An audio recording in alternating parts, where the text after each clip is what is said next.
युग यामिनी को दर्द से तड़पते हुए देख नम आंखों के साथ कहता है, मैं तुमको छोड़कर नहीं जा सकता यामिनी। मैं तुम्हें लेने आया हूँ और मैं तुम्हें यहाँ से लेकर जाऊंगा। यामिनी युग को फिर से मना करते हुए कहती है, नहीं युग बाबू, यहाँ से चले जाइए और ये ताबूत भी लेकर जाइए। ये ताबूत इसके हाथों नहीं लगना चाहिए। चले जाइए युग बाबू, चले जाइए यहाँ से। युग कुछ कहता उससे पहले ही उस काले साए के हाथ में जो दूसरी बोतल थी, जिसके आसपास धुआं मंडरा रहा था, उसमें से अनुराग की तड़पती हुई आवाज सुनाई देती है, मुझे बचा ले युग बेटा, मुझे बचा ले। अपने पापा को मुक्ति दिला यहाँ से, मुझे बचा ले युग बेटा। अनुराग की आवाज सुनते ही युग की दोनों आंखें नम हो जाती हैं और वो तुरंत हड़बड़ाहट के साथ बोल पड़ता है, पापा पापा पापा। अनुराग की फिर आवाज सुनाई देती है, मुझे बचा ले युग बेटा, मुक्ति दिला। मैं यहाँ और कैद नहीं रहना चाहता, मुक्ति चाहता हूँ युग बेटा, मुझे मुक्ति दिला दे। युग कुछ कहता उससे पहले ही फिर यामिनी की आवाज सुनाई देती है, यहाँ से चले जाइए युग बाबू, चले जाइए यहाँ से। यामिनी और अनुराग दोनों की आवाजें लगातार सुनाई देने लग जाती हैं। एक तरफ यामिनी युग को वापस जाने के लिए बोल रही थी, तो दूसरी तरफ अनुराग युग को उसे मुक्ति दिलाने को बोल रहा था। युग के कुछ समझ नहीं आ रहा था कि वो क्या करे, किसकी बातों पर ध्यान दे। युग बारी बारी दोनों बॉटल्स को देखे जा रहा था। बॉटल्स के अंदर से लगातार यामिनी और अनुराग की आवाज निकल रही थी। ग्रेवयार्ड कोठी के अंदर उन दोनों की आवाजें गूंजने लग गई थी। यामिनी और अनुराग की आवाज गूंजी रही थी कि तभी वो काला साया गुस्से के साथ दोनों कांच की बोतल की तरफ देखता है और यामिनी और अनुराग की आवाज कांच की बोतल के अंदर ही दबकर रह जाती है। यामिनी चीख तो रही थी पर उसकी आवाज बाहर नहीं आ रही थी। अनुराग की आवाज भी आनी बंद हो गई थी। ग्रेवयार्ड कोठी में एक बार फिर खामोशी छा गई थी। काला साया युग को देखते हुए कहता है, ला युग, ये ताबूत मुझे दे, ये ताबूत मेरा है। युग उस ताबूत को कसकर थामते हुए ही कहता है, नहीं, पहले तू मुझे वो दोनों बॉटल्स दे, फिर मैं तुझे ये ताबूत दूंगा। वो काला साया भारी लहजे में कहता है, क्या कहा तूने, दोनों बोतलें? तुझे सौदा नहीं करना आता क्या? काला साया हंसने लग जाता है। उस काले साये की इस खौफनाक हंसी से युग को जालसाजी की बू आने लग जाती है। काला साया अपनी बात आगे जारी रखते हुए भारी लहजे में ही कहता है, सौदेबाजी में अगर एक चीज दी जाती है तो उसके बदले में एक चीज ही वापस दी जाती है। तू मुझे एक ताबूत दे रहा है और उसके बदले में मुझसे दो चीजें मांग रहा है, अपने प्यार और अपने बाप को। या तो तुझे तेरी यामिनी मिलेगी या फिर तेरा बाप। अब तू दोनों में से चुन ले कि तुझे क्या चाहिए, तेरी यामिनी या तेरा बाप। इतना कहकर वो काला साया फिर डरावनी हंसी के साथ हंसने लग जाता है। युग उस काले साये की बात सुनकर घबरा जाता है और घबराते हुए ही हड़बड़ाहट के साथ कहता है, ये तू क्या बोल रहा है? मैं कैसे इन दोनों में से किसी एक को चुन सकता हूँ? तू अपनी बात से कैसे पलट सकता है? तूने कहा था अगर मैं ये ताबूत तुझे ला कर दूंगा तो तू मेरे पिता को भी छोड़ देगा और मेरी यामिनी को भी। काला साया हंसते हुए कहता है, नहीं युग, मैंने तो ऐसा कुछ कहा ही नहीं था। ऐसा तो तू खुद कह रहा है। खुद याद कर, मैंने ऐसा कब कहा था कि अगर तू मुझे ताबूत ला कर दे देगा तो मैं तुझे तेरा बाप भी दे दूंगा और तेरी यामिनी भी। मैं तो दोनों में से किसी एक को देने वाला था। आखिर तू भी तो मुझे एक चीज दे रहा है, तो फिर मैं तुझे दो चीजें क्यों दूं? युग गुस्से के साथ कहता है, तू अपनी बात से पलट रहा है। अभिमन्यु सही कह रहा था, ये सब तेरी एक चाल है। मुझे तेरी बातों में आना ही नहीं चाहिए था। ये ताबूत यहाँ पर नहीं लाना चाहिए था। मैं ये ताबूत तुझे किसी कीमत पर नहीं दूंगा। काला साया अगले ही पल गुस्से के साथ कहता है, युग, तुझे लगता है तू ये ताबूत यहाँ से वापस ले जा सकता है, वो भी मेरी मर्जी के बिना? मैं चाहूँ तो तुझसे ये ताबूत चुटकियों में छीन लूं, पर क्या करूं? तुझसे कहा था ना कि मैं या तो तेरे बाप को तुझे दूंगा या फिर तेरी यामिनी को। मैं तुम इंसानों की तरह धोखा नहीं देता। हमारी दुनिया के भी कुछ नियम हैं जिसमें अगर सौदे किए जाते हैं तो निभाए जाते हैं। इसलिए तब से कह रहा हूँ, तू दोनों में से किसी एक बोतल को ले सकता है और अगर तुझे दोनों ही नहीं चाहिए तो तू यहाँ से खाली हाथ वापस जा सकता है, ताबूत को यहीं पर छोड़कर। युग गुस्से के साथ काले साये को घूरने लग जाता है। उसकी कलाई पर के चारों निशान वापस से चमकने लग गए थे। ऐसा लग रहा था जैसे युग अपनी शक्तियां जागृत कर रहा हो। युग अभी अपनी शक्तियां वापस से जागृत कर ही रहा था कि तभी वो काला साया उसे टोकते हुए कहता है, नहीं युग, कोई चालाकी करने की मत सोचना। तुझे भी पता है तेरी शक्तियां तेरी नहीं है, वो मेरी है। वो मेरे हुक्म का पालन करती है, मेरी सुनती है। अगर तूने जरा सी भी चालाकी करी तो तू उसका अंजाम जानता है। फिर वो होगा जो तूने कभी सपने में भी नहीं सोचा होगा। उस काले साये की बात सुनकर युग कुछ शांत हो जाता है। अब वो भी घबराने लग जाता है। उसके कुछ समझ नहीं आ रहा था कि वो क्या करे। वो काला साया फिर से कहता है, जल्दी कर युग, मेरे पास वक्त कम है, कल ब्लड मून की रात है, मुझे तैयारियां शुरू करनी है। युग डरते हुए कहता है, तैयारी? कैसी तैयारी? काला साया हंसते हुए डरावनी आवाज में कहता है, तेरे दोस्तों की मौत की। युग के हाथ डर के मारे कांपने लग गए थे।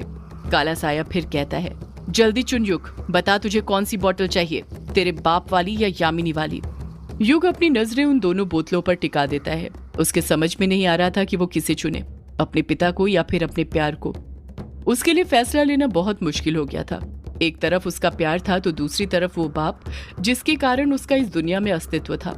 युग ना में अपना सिर हिलाते हुए परेशान होते हुए कहता है, नहीं, मैं नहीं चुन सकता, ये बहुत मुश्किल है, मैं नहीं चुन सकता दोनों में से किसी एक को।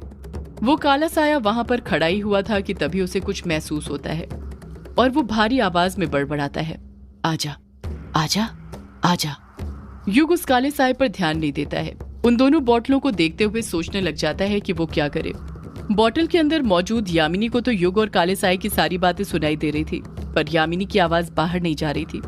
वो बार बार चीखे जा रही थी और अपने हाथों से वो बोतल तोड़ने की कोशिश कर रही थी, पर नहीं तोड़ पा रही थी। युग फिर बड़बड़ाता है, मैं कैसे दोनों में से किसी एक को चुन सकता हूँ? एक वो है जिसने मुझे जिंदगी दी है, तो एक वो है जिसने मुझे ये जिंदगी जीना सिखाया है। नहीं, मैं दोनों में से किसी एक को नहीं चुन सकता। वो काला साया हंसते हुए कहता है, युग, तू बहुत परेशान लग रहा है और मुझसे तेरी ये परेशानी देखी नहीं जा रही। तू दो में से किसी एक को नहीं चुन सकता, पर तीन में से किसी दो को तो चुन सकता है ना? युग के कुछ समझ नहीं आ रहा था कि वो काला साया क्या कहना चाहता था, उसके कहने का क्या मतलब था। वो काला साया कुछ कहता उससे पहले ही अभिमन्यु की आवाज सुनाई देती है, युग।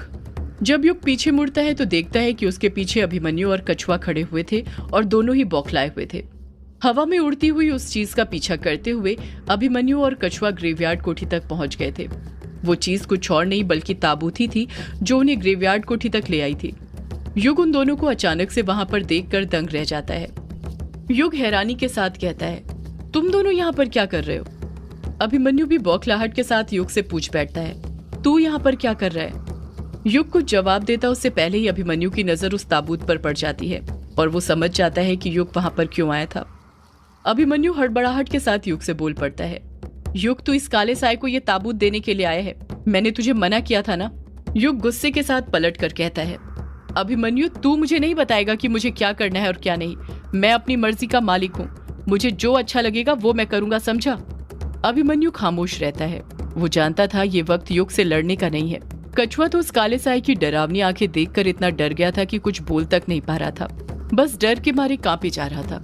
अभिमन्यु मन ही मन सोचने लग जाता है, शिट, एक अस्त्र तो हवेली में ही छूट गया था, अब मैं क्या करूं? इस काले साए से कैसे निपटूं? मुझे नहीं लगता बिना एक अस्त्र के मैं इसके सामने एक सेकंड भी टिक पाऊंगा। कोई कुछ कहता उससे पहले ही काला साया युग की आंखों में देखते हुए कहता है, अब युग, सौदा बराबर का होगा। युग, तुझे ये दोनों बॉटल चाहिए थी ना? मैं तुझे ये दोनों बोतलें देने के लिए तैयार हूँ, पर उसके बदले में तुझे। इतना कहकर वो काला साया खुद चुप हो जाता है। युग भी उस काले साए की आंखों में देखते हुए ही कहता है, उसके बदले में क्या?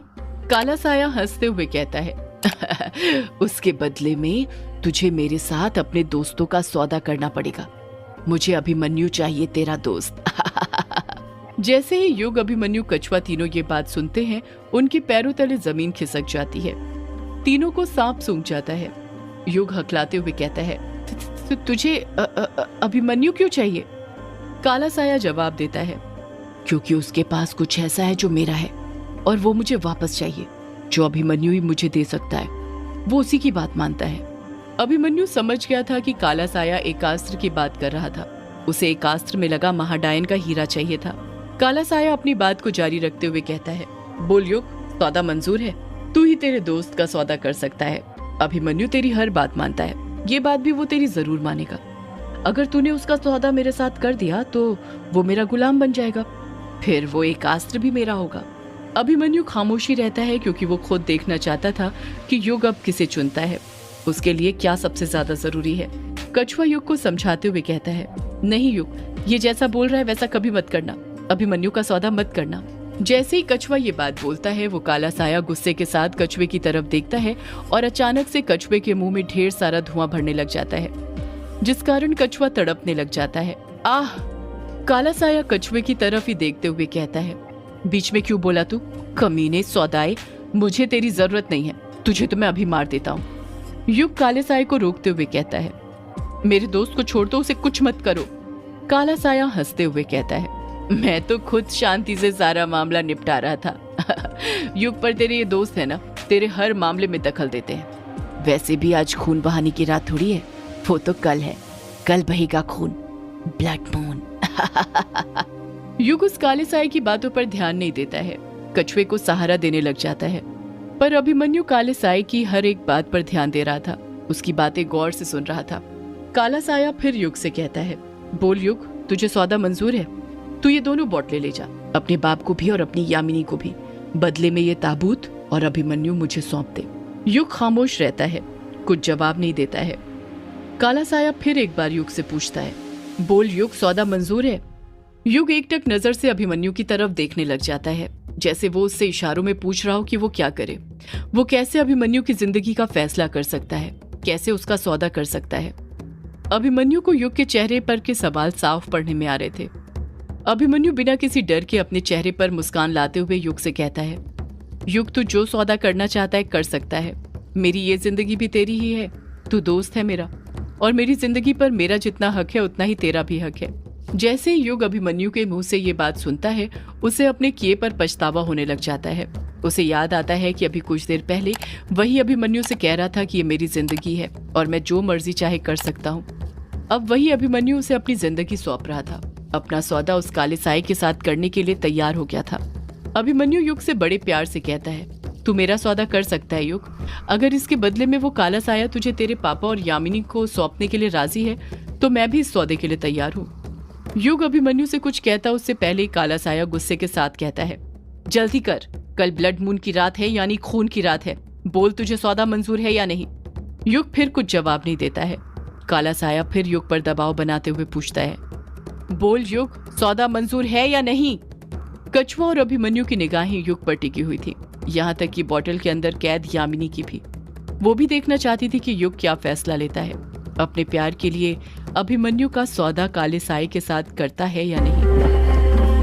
सदियों से है पुरानी